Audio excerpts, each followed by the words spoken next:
तुम तैयार हो जाओ, मैं तुम्हें बाइक पे छोड़ देता अरे हाँ, अम्मी ने कहा था कि सोने के जेवर पहन के आना। मैं काम करती हूँ, मैं थोड़े से कड़े पहन लेती हूँ और छोटे छोटे झुमके। 2 मिनट तो मैं आ रही हूँ। हालात देखिए तुमने, शहर के कितने खराब हैं। इस तरह बन ठन के जाओगी तो कोई लूट लेगा हमें। अभी ये पिछली गली में 2 दिन पहले एक औरत की चेन और चूड़ियां तुड़वाई हैं किसी ने। हैं? हाँ ना भाई, इस तरह जाना है तो अपनी जिम्मेदारी पे जाओ खुद। नहीं रहने दो, मैं अम्मी से कोई बहाना कर दूंगी। मेरे हैंडसम हस्बैंड ने मुझे बाइक पे छोड़ने की ऑफर दी है और मैं ये चांस मिस कर लूं? हो ही नहीं सकता, नेवर। तुम बाइक बाहर ले आओ, ठीक है? 2 मिनट तो मैं आ रही हूँ, ठीक है?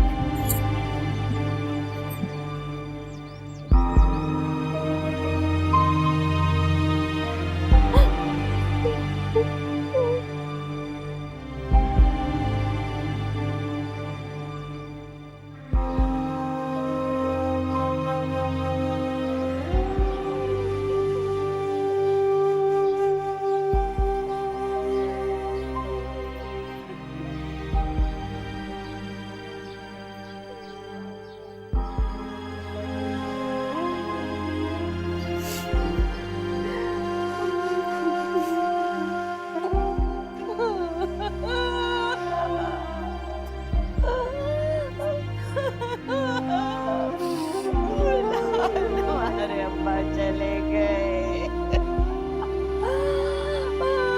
किसके सहारे रहूंगी मैं? किससे लड़ूंगी मैं?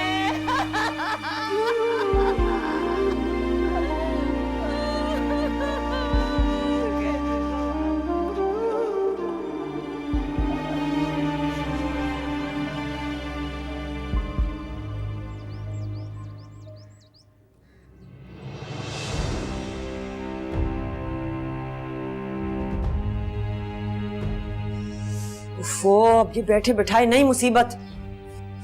बिलाल से बात हुई तुम्हारी? कितनी बार फोन किया उसको, मगर उसने फोन ही नहीं उठाया। मुझे तो इसके बाप के पागलपन पर हैरानगी हो रही है। अरे जब वो टेरेस की तरफ भागा, मैं समझी अपनी बीवी के डर से छुपने गया है। किसको खबर थी कि छलांग मार देगा? बीवी का इतना डर था उसके दिल में। भाई अगर बीवी का इतना ही डर था तो क्या जरूरत है आपके साथ इतना आगे जाने की? ये मर्दों की साइंस जो है ना, खासतौर पे शादीशुदा मर्दों की, तुम्हारी समझ में नहीं है, लेकिन आ जाएगी। भाई एक तरफ उड़ने के लिए पर तोड़ने का भी शौक होता है और साथ ही साथ दिल में ये डर भी होता है कि अगर सयाद को खबर हो गई तो क्या होगा। सयाद? वो क्या होता है? सैया वो टूरिस्ट ना जो इब्ने बतूता था? तुम्हारा सर था। ये जो बीवियां हैं, सबसे बड़ी टेररिस्ट तो यही है। इन्हीं के डर से शुगर, हाई ब्लड प्रेशर और पता नहीं कौन कौन सी मोहलिक बीमारियों में मुब्तला होकर ये मर्द जल्दी टैं हो जाते हैं और उसके बाद ये औरतें बेवा बनकर शानदार जिंदगी गुजारती हैं और इनके बच्चे पिल्लों की तरह इनके कदमों में लौटते हैं और कहते हैं, अरे हमारी माँ ने तो एक बेकार आदमी के साथ सारी जिंदगी हंसी खुशी गुजार दी। ऐसी होती हैं औरतें, ऐसी होनी चाहिए औरतें। और बाद में इन्हीं दहशतगर्द ब्लैकमेलर माओं के हवाले दे देकर बीवियों की जिंदगी जहन्नुम बनाई जाती है। आपको हो क्या गया अम्मी? थोड़ा सा जरा सा तो अफसोस होना चाहिए ना। आपके साथ तो काफी वक्त गुजार लिया था उन्होंने इन चंद दिनों में। जिंदगी के ठुड्डे खा लिए हैं कि अब ना किसी के जीने में खुशी होती है ना किसी के मरने पर मलाल। बेहिसी की इस हद तक पहुंचने के पीछे अनगिनत वाकयात हैं। छोड़ो, अपने मोबाइल पे कोई अच्छा सा गाना ही लगा दो। डरो मत, अभी तो जनाजा मस्जिद जाएगा, वहां नमाज़े जनाजा पढ़ाई जाएगी, फिर इन लोगों की वापसी होगी। वो अभी ऊपर नहीं आएगा। मुझे पता है मेरी चुईया को किसका डर है।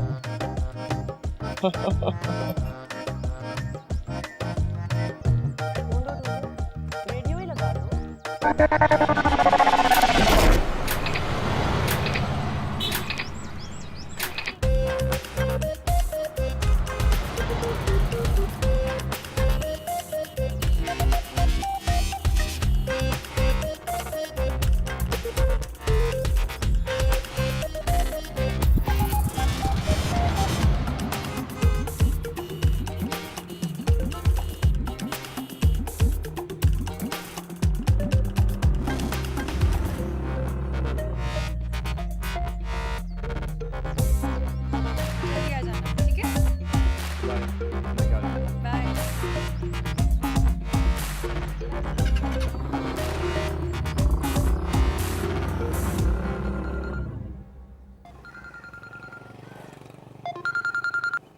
हेलो।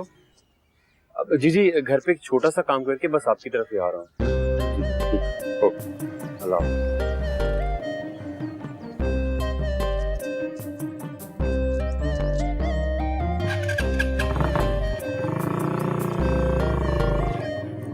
लोग कैसे लगे आपको? लोग तो काफी मुनासिब लगते हैं, लड़का भी अच्छा है। लड़का बहुत अच्छा है, मेहनती है, पढ़ा लिखा है और 2 बहनें हैं सिर्फ, दोनों शादीशुदा और बाहर रहती हैं। सिर्फ एक माँ है और ये लड़का है, ये दोनों रहते हैं उनके साथ।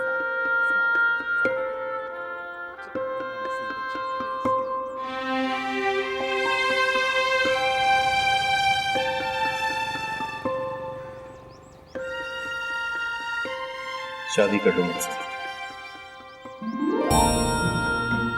कल मैं जब चली जाऊंगी तो तुम मुझे मिस करोगे? बिल्कुल भी नहीं। बदतमीज। अच्छा अपना हाथ दो और अपनी आंखें बंद करो। अल्लाह कितनी अच्छी लहंगे है। लड़की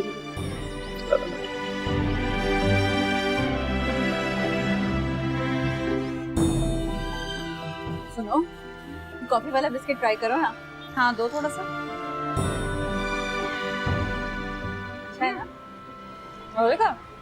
इतनी अलग थलग क्यों खड़ी हो? चलो ना अंदर चलते हैं। हाँ बस आ रही हूँ। क्यों क्या हुआ? कोई परेशानी है? नहीं। क्यों परेशान लग रही हूँ क्या? नहीं लग तो बिल्कुल भी नहीं रही। मैं खुश हूँ असमारा, बहुत खुश। सच बताऊँ तो कभी कभी डर भी लगता है कि पता नहीं सही फैसला क्या है या गलत, लेकिन आज क्लियर हो गया। बहुत अच्छा लड़का है वो। मैं इसकी बात कर रही हूँ। पता है मुझे लगता है कि मैं सारी जिंदगी हंसी खुशी गुजार सकती हूँ उसके साथ। शुक्र है जानने के बाद से अब समझने की स्टेज पर आ गई हूँ, लेकिन जितना समझने लगी हूँ ना उससे, वो मुझे पता नहीं, बस मुझे पता है कि वो मुझे थोड़े में भी ना बहुत खुश रख सकता है। सच बताऊं तो बहुत हल्की फुल्की हो गई हूँ मैं, बहुत हल्की फुल्की। अरे छोड़ो ना मुझे, मैंने इतना खा लिया है कि मेरी तबीयत अजीब सी हो रही है। वैसे एक बात है कि जिन लड़कियों की शादी हो जाती है ना, अक्सर वो शादी के बाद चेंज हो जाती है। कुछ तो बहुत अच्छी हो जाती हैं, कुछ चुड़ैल गायन टाइप बन जाती हैं। तो वो बहुत अच्छी हो गई हो। ये बेटा अच्छा भाई बहुत तारीफ हो गई, चलो अंदर चलते हैं। अच्छा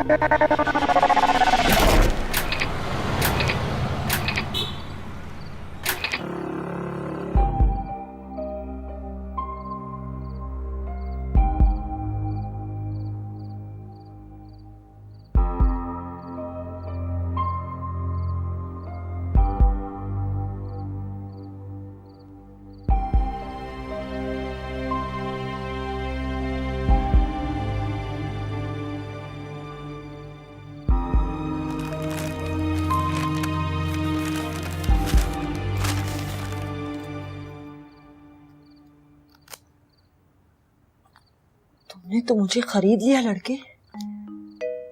खुदा की कसम, मेरे सगे माँ बाप ने कभी मेरा दर्द इस तरह नहीं महसूस किया जिस तरह तुमने किया है।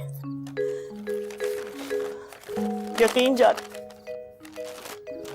मेरा तो इंसानों से एतबार ही उठ गया था, लेकिन तुमने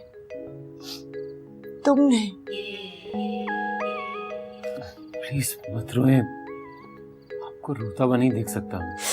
और ये तो कुछ भी नहीं है, मेरे बस में हो तो क्या कुछ ना करूं आपके लिए। अब देखो, ये तो 4 लाख है, लेकिन अब 4-5 लाख और भी तो करने हैं ना। कुछ मैं कर लूंगी, कुछ तुम कर लेना।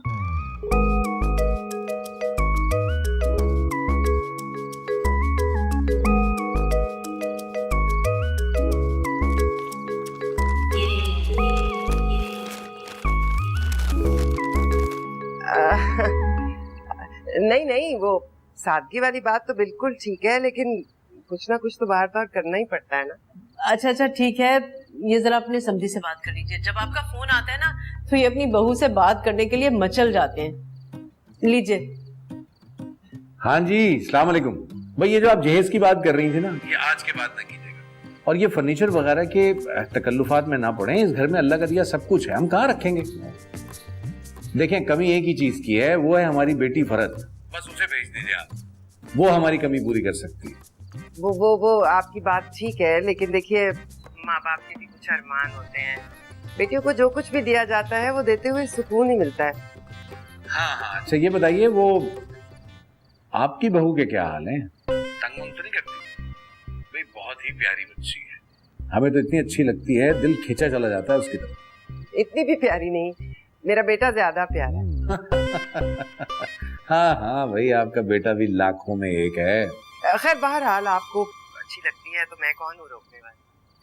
अच्छा अब मैं इजाजत चाहूंगी जी, खुदा हाफिज। खुदा हाफिज।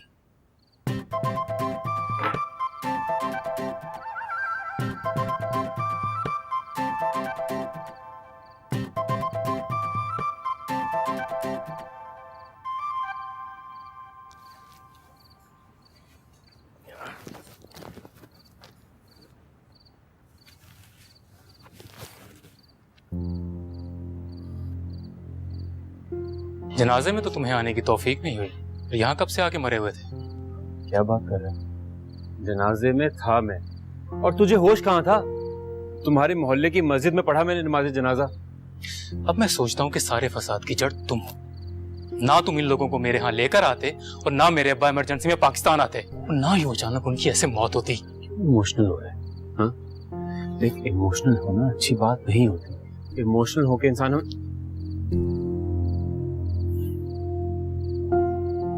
तो मुझे ये बताओ, कसूर तो अंकल का था ना? जब उन्हें पता था कि वो शादीशुदा जवान बच्चों के बाप हैं, तो क्या जरूरत थी नूर से फ्री होने की? ओ भाई, नूर एक वर्किंग वुमन है, वो तुम्हारी मेरी अम्मियों की तरह घरेलू औरत नहीं है। उसका रोज मर्दों से वास्ता पड़ता है, उसके लिए बिल्कुल एक नॉर्मल सी बात है। और उसने तो खुद कहा था कि वो अंकल की कितनी रिस्पेक्ट करती है एक मालिक मकान होने की हैसियत से। बस रहने दो, जो कुछ मैं अपनी आंखों से देख चुका हूं ना, उसके बाद तो मैं इसकी किसी बात पे यकीन कर ही नहीं सकता। इसने फंसाया था मेरे बाप को। शर्म आनी चाहिए तुम्हें एक शरीफ औरत पे इल्जाम लगाते हुए। उनको वो तुम्हारी सास बनेगी। वो मेरी सास बनेगी और तू मेरा ससुर, है ना? क्या दोस्त हैं यार। मैं नहीं मानता ऐसी दोस्तियों को। मेरी माँ का घर उजाड़ा इस डायन ने। यार प्लीज ये इंडियन ड्रामा वाली जबान इस्तेमाल मत करो। उसे तो घर ये छोड़ना पड़ेगा आजकल में ही।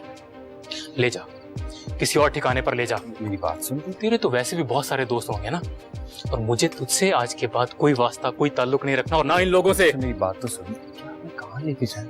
तुझ जैसे जलील और घटिया दोस्त ही आस्तीन का सांप होते हैं। बात देख, मेरी बात सुन।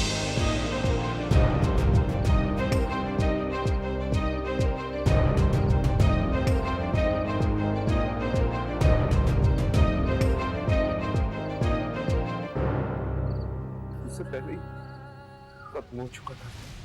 कुछ मजा नहीं रहा है उसे ड्रामों में। ओहो, देखने देना भाई। तू जाना, सो जा जाके। सुबह स्कूल नहीं जाना क्या? स्कूल चली जाऊंगी मैं। सुबह के 2 पीरियड जो है पीटी के हैं, आराम से सोती रहूंगी। अपनी भावज की बात सुनी? कह रही है अपनी तनख्वाह घर वालों को देगी। यासिर ने तो कह दिया है शादी के बाद मुझे काम करने की कोई जरूरत ही नहीं है। मैंने भी सोच लिया रिजाइन दे दूंगी। हैं? रिजाइन देने की क्या जरूरत है भला? बहुत लंबी छुट्टी ले रहे।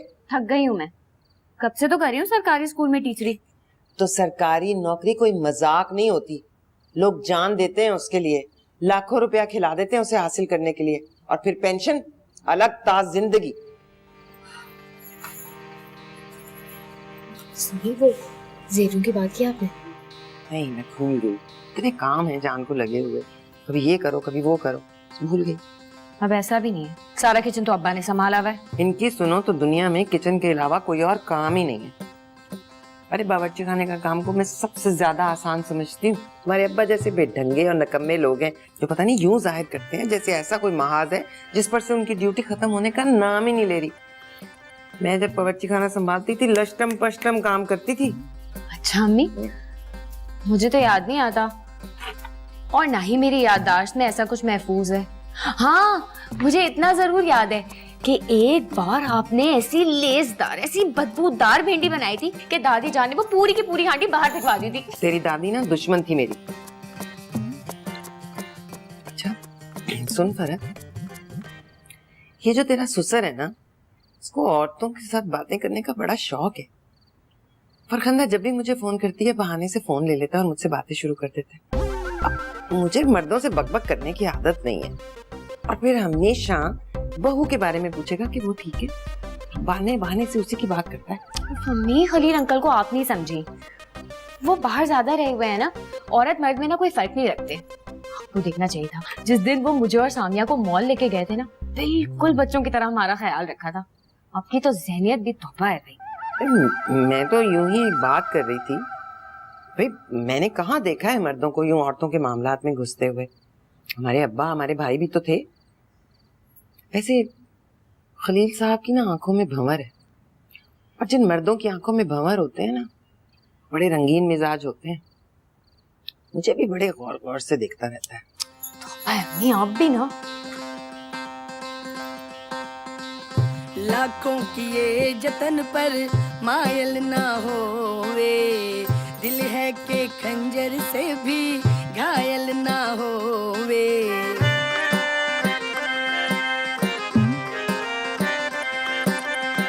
किस्मत ने खो दे गड़े, हम मुंह के बल गिर पड़े, ऐसे गिरे के कोई हमको उठा ना पावे। पीछे हटना नहीं, आगे बढ़ना नहीं, पीछे हटना नहीं, आगे बढ़ना नहीं। जिंदगी की हर घाट में उतरेंगे जी, हम नहीं सुधरेंगे जी, हम नहीं सुधरेंगे, हम नहीं सुधरेंगे जी, हम नहीं सुधरेंगे, ऐसे नहीं सुधरेंगे, ऐसे नहीं सुधरेंगे, हम नहीं सुधरेंगे जी, हम नहीं सुधरेंगे, हम नहीं सुधरेंगे जी, हम नहीं सुधरेंगे।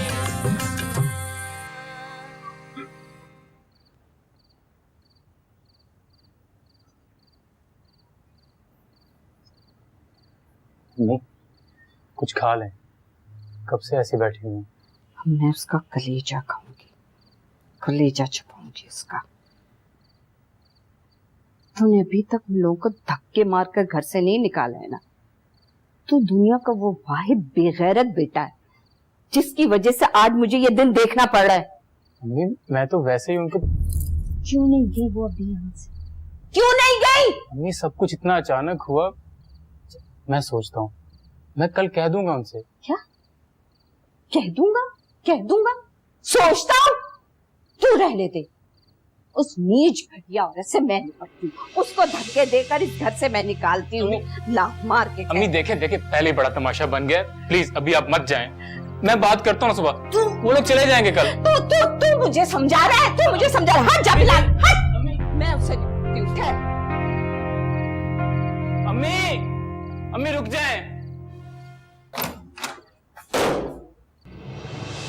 बेगैरत हो, दफा हो जाओ यहाँ से अभी और इसी वक्त। निकलो यहाँ से। आप ही के मरहूम शौहर की ख्वाहिश थी कि मैं तमाम उम्र इसी घर में रहूं। मेरे शौहर की ख्वाहिश से? आंटी ये क्या कर रही हैं आप?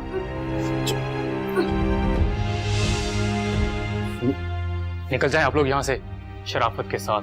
और आपकी हिम्मत कैसे हुई मेरी अम्मी का हाथ मोड़ने की? बिल्कुल उसी तरह जिस तरह इनकी हिम्मत हुई मुझे चांटा मारने की। इन दोनों को बाहर निकाल के फेंको बिलाल। अरे किसी के बाप की मजाल जो हमें यहाँ से बाहर कर सके। शौहर के मरने के बाद भी चैन नहीं आया तुम्हें? तुम्हारी वजह से मरा है वो, तुम्हारी वजह से खुदकुशी की उसने। मैं तुम्हारी जान ले लूंगी, जान से मार दूंगी, यहाँ से तुम बच के नहीं जाओगी। देखती हूँ तुम्हें कौन बचाता है। तुम्हारी वजह से मरा है वो, तुम्हारे डर से। मर गया ना, अब तुम अपनी जान की खैर मनाओ। यहाँ से तुम्हारा जनाजा निकलेगा। निकालो इन दोनों को। बिलाल क्या खड़े मुंह देख रहे हो मेरा? चाहिए आप लोग यहाँ से। दिमाग खराब हो गया तुम्हारा? रात के इस वक्त तुम दो औरतें कहाँ जाएंगी? ये हमारा मसला नहीं है। बिलाल ऐसे तो ना कहो। बात समझ आ रही है नहीं आ रही? तुम रहने दो। मैंने तुम्हें कहा है ना कि तुम्हारा जनाजा निकलेगा यहाँ से। बिलाल संभालो अपनी माँ को और सीधी तरह यहाँ से ले जाओ, वरना मैं अगर अपनी करनी पर आई तो सारी जिंदगी ये जेल में सड़ेंगी। अम्मी चल। मामूली औरत नहीं हूँ मैं। अम्मी चलें, कल तक ये लोग आपको यहाँ नजर नहीं आएंगे। चले आप मेरे साथ। मुझे नजर भी नहीं आने चाहिए ये लोग। छोड़ मुझे, नजर नहीं आए ये लोग मुझे कल तक।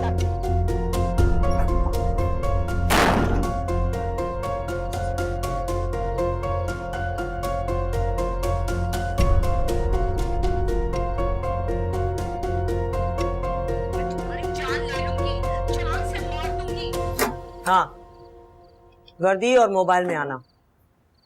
वॉइस नोट तुम्हें भेज दिया है मैंने, जो रिकॉर्डिंग बनाई थी। भाई ये औरत मुझे अब जान से मारने की धमकियां दे रही है। तुम फौरन आओ इसी वक्त। मेरी खातिर इतना भी नहीं कर सकते? आ रहा है नादिर।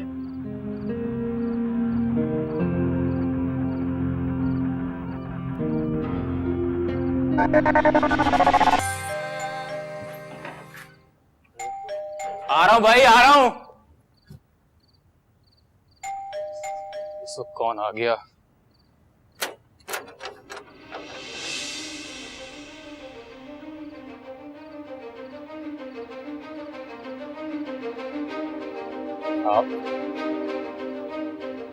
देखिए, मेरी अम्मी इद्दत में है, आप उन्हें नहीं ले जा सकते। चल चल कोई बात नहीं, उनकी जगह तू इद्दत में बैठ जाना। देखिए सर, मेरी छोड़ दो मुझे, कहाँ लेकर जा रही है मुझे? ये थाने चल के पता चलेगा बीबी तुझे। मैंने किया क्या बिलाल? चलो चलो शाबाश। तो कहाँ ले जा रहे मुझे? आप लोग ऐसे कैसे ले जा सकते हैं? अरे नहीं सर, एकदम सर, मैं आपसे रिक्वेस्ट कर रहा हूँ सर, मेरी बात सुने सर, प्लीज सर। आप ऐसे कैसे, सर मेरी बात सुने सर, आप कैसे ले जा सकते हैं?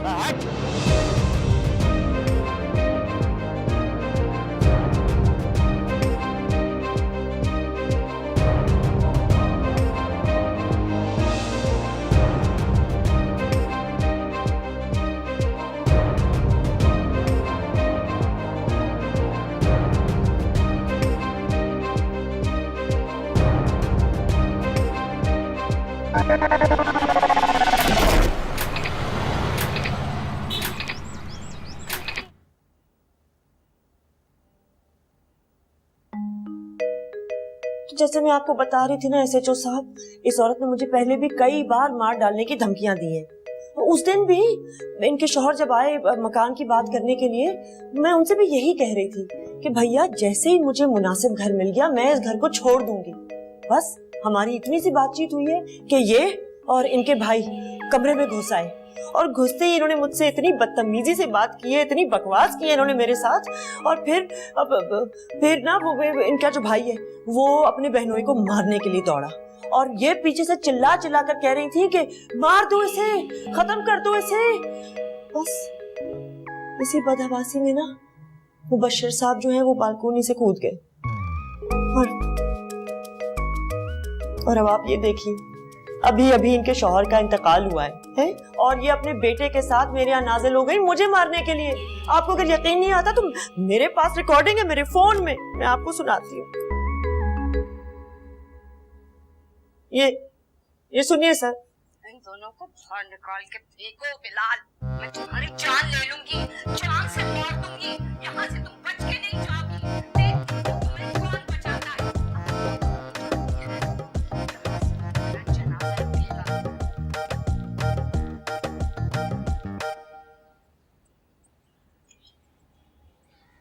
चाय दूं आपको? नहीं भाई, चाय पीकर मेरे तो खुशकी हो जाती है। वो तुमसे कहा था ना जेवरात निकाल देना भरत को चढ़ाने। हाँ तो आप ले लीजिएगा ना, मुझे वैसे ही सोना पहनना अच्छा नहीं लगता। दोनों तरफ के निकाल देना, अपनी तरफ के भी और हमारी तरफ के भी। तुम्हारा तो भाई कमाऊ मर्द है, तुम्हें और बना देगा। वो कुछ ना भी दे तब भी मैं उसके साथ खुश हूँ। भाई हमें ना आए ऐसी फिल्मी बातें करनी। चलो निकाल दो।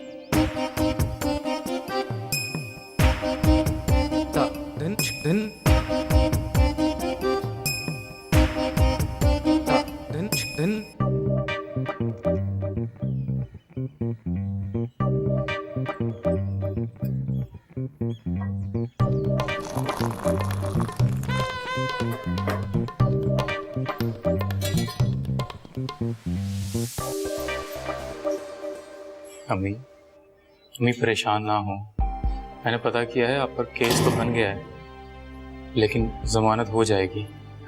मुन्ने मामू भी आ रहे हैं, मेरी बात हुई उनसे, आप कल तक घर पर होंगे इंशाल्लाह। चलो जी, मुलाकात का वक्त खत्म हो गया। अपना ख्याल रखिएगा।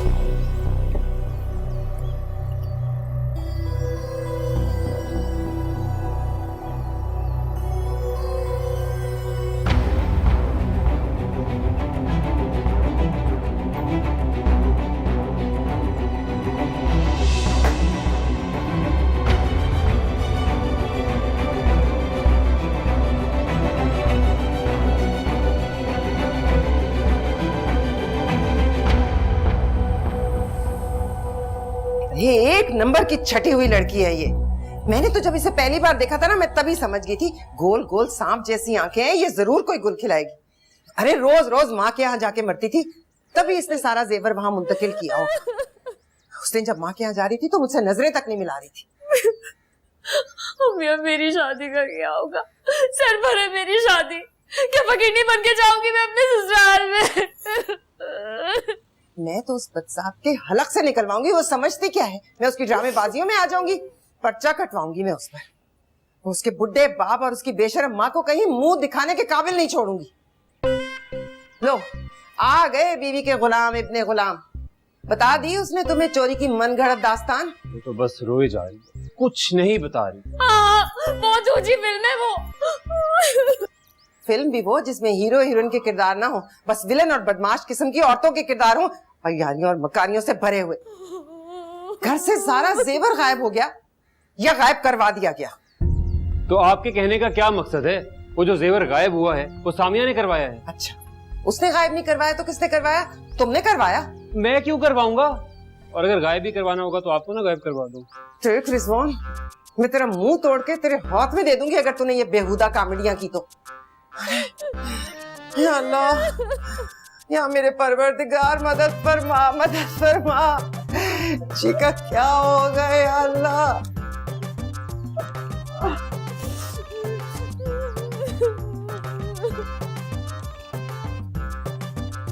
अरे भाई, सब तैयारियां मुकम्मल हो गई हैं। हाँ, कपड़े तो एक से एक लिए हैं मैंने। हाँ हाँ हाँ, बताऊंगी फिर फोन करूंगी। ठीक है, ओके, खुदा हाफिज। ये आपका मुंह क्यों इतना सूजा हुआ है? अरे भाई, जब आदमी अपने बच्चों का रिश्ता करता है तो देखभाल के करता है। ऊंट पर सवारी करने से भी ज्यादा मुश्किल काम है ये रिश्ता ढूंढना। और एक तुम वहां गई, पार्लर में लड़की पसंद आ गई, रिश्ता भी तय कर दिया। हर चीज तुम्हें तुम्हारे हाथ में तैयार चाहिए। इंतहाई काहिल और सुस्त औरत भाई। आजकल की लड़कियों को तो आप जानते हैं ना, तबाह होके रह गई ये सोशल और स्मार्टफोनों के हाथों। न जाने कौन कौन सी दुनियाओं में घूमती फिरती हैं ये। भाई, हम तो बहुत सादा दुनिया के लोग थे, हमें कुछ मालूम नहीं था सिवाय अपने रिश्तेदारों की खबर और अपने मोहल्ले वालों का पता। इससे आगे और कुछ नहीं। वैसे मैं हिसाब लगा रही थी, ये पिछले 2-2.5 सालों में हमने जितनी शादियां अटेंड की है ना, उसमें से 7 या 8 तो तलाक पे खत्म हुई हैं। मुझे ये रिश्ता पसंद नहीं है। दिमाग तो ठीक है आपका, शादी में दिन ही कितने रह गए हैं और आप कह रहे हैं कि आपको ये रिश्ता पसंद नहीं है। बहुत समझदार और ठहराव वाली लड़की है, संभाल लेगी हमारे यासिर को। ये जो 2 तलाकों वाली बात है ना, ये तुम्हें उन्हें बता देनी चाहिए थी।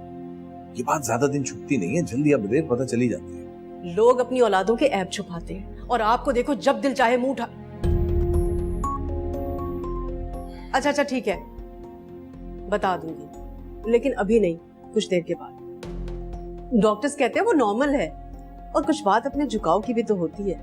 वैसे मुझे इस लड़की से ज्यादा समझदार उनकी बहू लगती है। जो लड़की घर के तमाम खराब हालात अपने दिल में रख ले और कोई बात ना करे, वो लड़की कोई आम लड़की तो हो नहीं सकती। बहुत खास है वो लड़की। अब उनकी बहू को तो ब्याह के लाने से रहेगी। भाई, कुछ अर्से इंतजार कर लो बस। ये जो हालात के सताए हुए लोग होते हैं ना, ये कभी भी किसी भी लम्हे बगावत कर सकती है, ज्यादा अरसे टिकेगी नहीं। अब ये फजूल बातें करके ना मेरा दिमाग खराब मत करें, वैसे ही शुगर बहुत लो हो रही है मेरी। जो लड़की इतनी खौफनाक सास के साथ गुजारा कर रही है वो तो किसी के भी साथ, मेरा मतलब है हमारे यासिर के साथ भी गुजारा कर सकती है।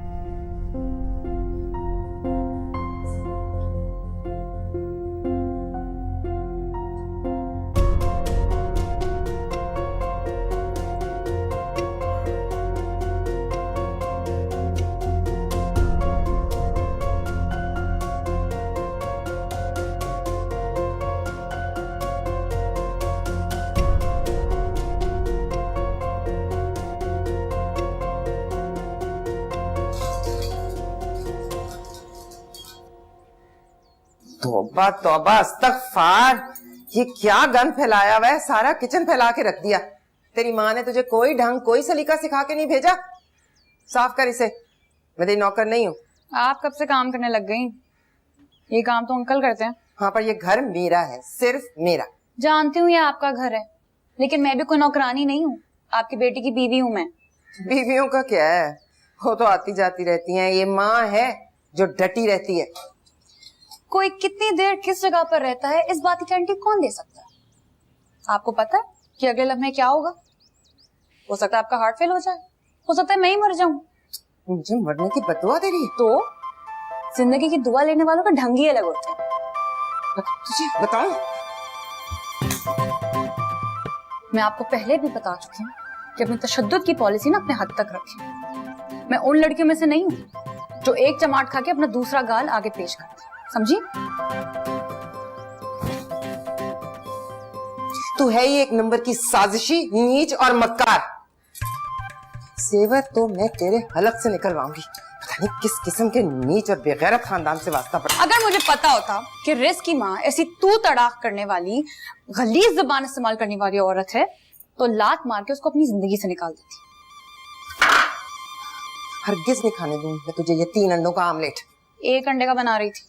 अरे चल चल झूठी, 1 अंडे का बना रही थी। आंखें खुली हैं मेरी, देखती हूँ सब कुछ। दूध निकाल निकाल के पीती रहती है फ्रिज में से, आधी आधी रात को उठती है और फ्रिज का सफाया कर देती है। बस तू अपना नाश्ता खाना अलग कर, नहीं घुसने दूंगी मैं तुझे अपने किचन में। अरे बोलना तो सीख ले। किचन बताऊं तुझे, बताऊं? तू तू तू ना है ही ऐसी, तू तेरी माँ भी ऐसी, तेरा बाप भी ऐसा, तेरा खानदान ऐसा। तुम लोग हो ही घटिया जलील कमीने बच्चलन लोग। मैं तुम लोगों की जान जानूंगी, समझ आई? हो गया? निकल गई भड़ास? आ गया चैन?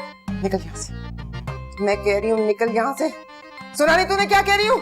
निकल रही हूँ आपकी किचन से।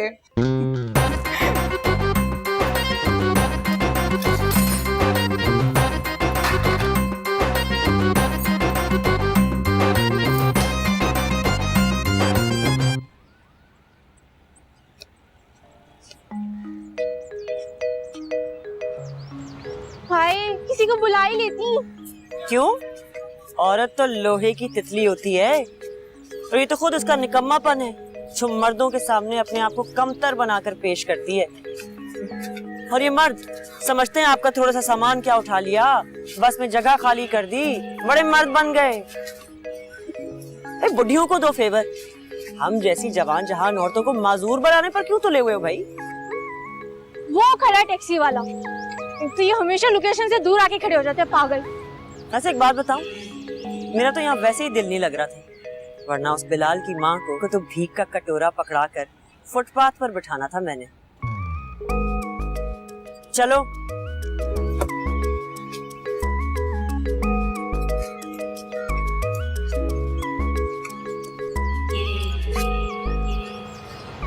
ओ भाई साहब। जी बाजी। खोलो।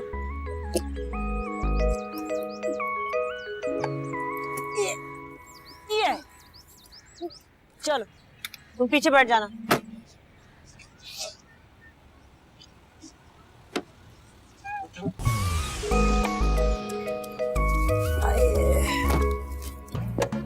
लाइट ऑन कर। लाइट खराब है।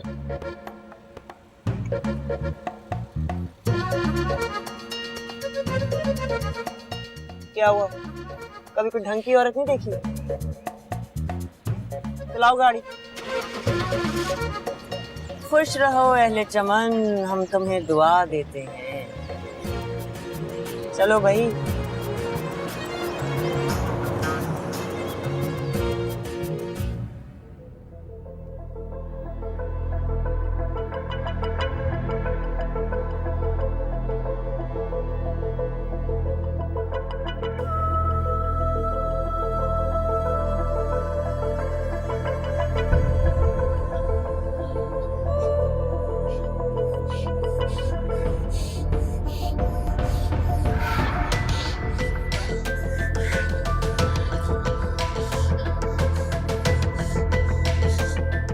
यासिर, यासिर, आया अम्मी।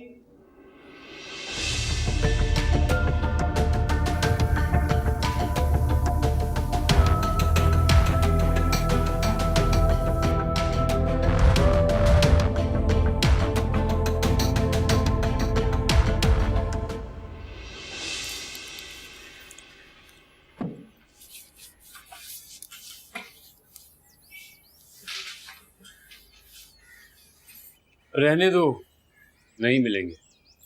कैसे नहीं मिलेंगे? ये कौन चोर था, कब आया? 2 दिन पहले तो सारे जेवर मौजूद थे। मुझे किसी पे शक है। किस पे? तुम्हारी अम्मी। तुम पागल वागल तो नहीं हो गए? ऐसे मौके पर तुम हंस रहे हो? यार माहौल को लाइट बना रहा हूं। वो जाने वाली चीज थी, चली गई। तुम चाहे अब जितना मर्जी रो लो, आंसू बहा लो, मातम कर लो, वो वापस नहीं आएगी। तुम्हारी अम्मी ने मेरे जेवर चोरी किए। मेरा दिल अंदर से गवाही देता है। क्या पता मैंने चुराया। नहीं, तुम पर तो खुद से भी ज्यादा एतबार है मुझे। और अगर तुम्हें जरूरत होती तुम बता देते। तुम तो वैसी हो ना, जो दिल में है वो जुबान पर। और खुदा की कसम, एक सवाल के बगैर तुम्हें सारे का सारा जेवर थमा देती। यही होगा, यही होगा, कहीं मिल जाना चाहिए।